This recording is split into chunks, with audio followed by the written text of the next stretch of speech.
Friends, the world is a very funny place. There, Donald Trump is putting tariffs on every country, including China, and also withdrawing it back, fighting a war and squeezing the world economy. This maverick is now extended a friendly handshake to Xi and visited China, where he was given a guard of honor and had a state banquet and meeting with Xi, which lasted about 3.5 hours. He sat on a chair and Xi was supposedly on a higher pedestal.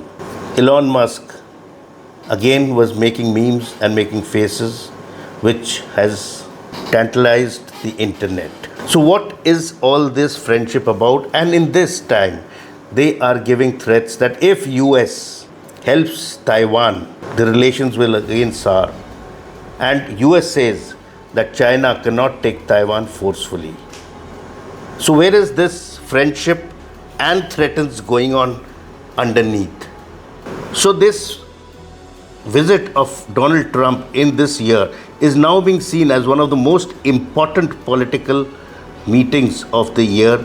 The summit between Donald Trump and Chinese President Xi Jinping comes at a time when the global tensions are rising rapidly, from the Iran conflict to Taiwan tensions to trade wars, AI competition, semiconductor restrictions, and military rivalries across Asia.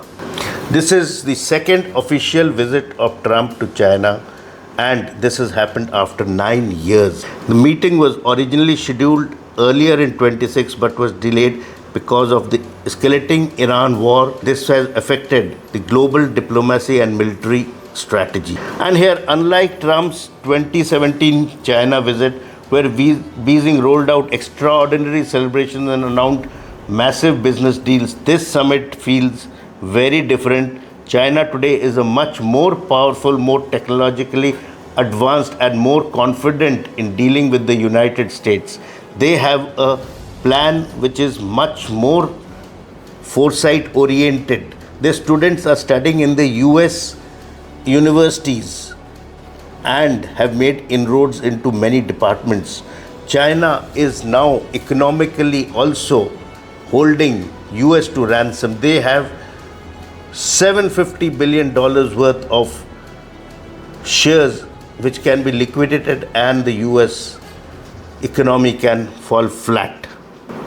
So Trump arrived in Beijing with a major delegation of American business leaders, including executives from Boeing and other major corporations. The White House hoped for massive Chinese purchase of American goods to reduce trade imbalance and stabilize markets. A major announcement involved China agreeing to buy around 200 Boeing aircrafts. However, this actually disappointed investors because analysts were expecting deals involving nearly 500 aircrafts.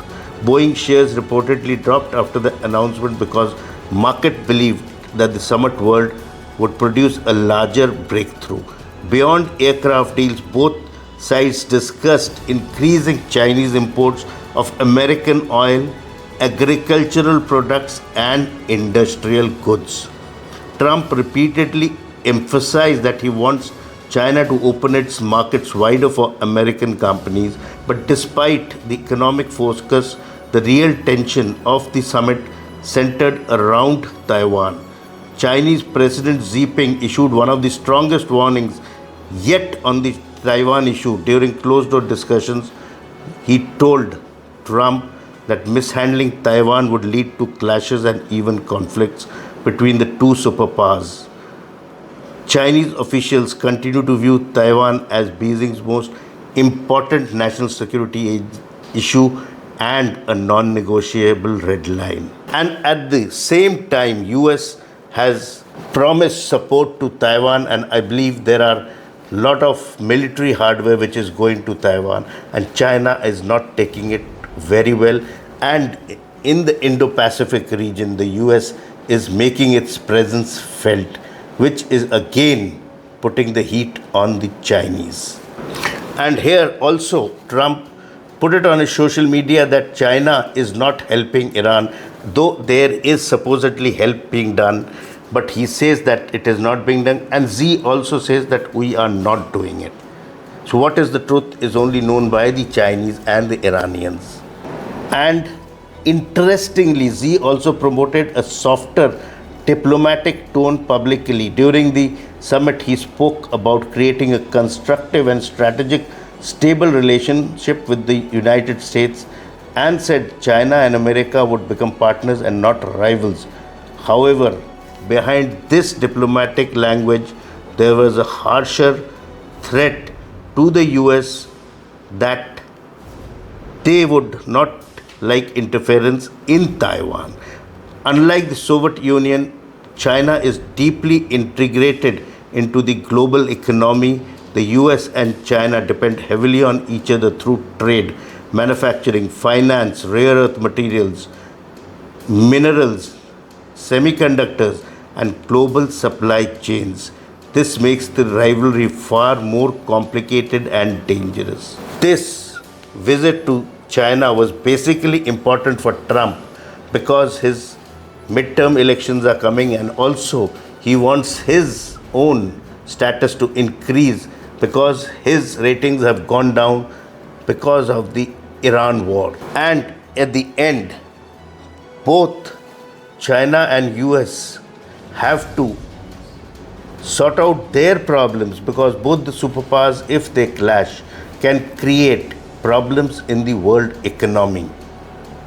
And also US will have to bear the brunt of the Chinese onslaught. And China, mind it, is growing very fast technologically with their infrastructure and also capturing the world market very well. So please share this information to everybody and subscribe to my channel so that you can know more about the geopolitical issues happening in this world. Jai Hind.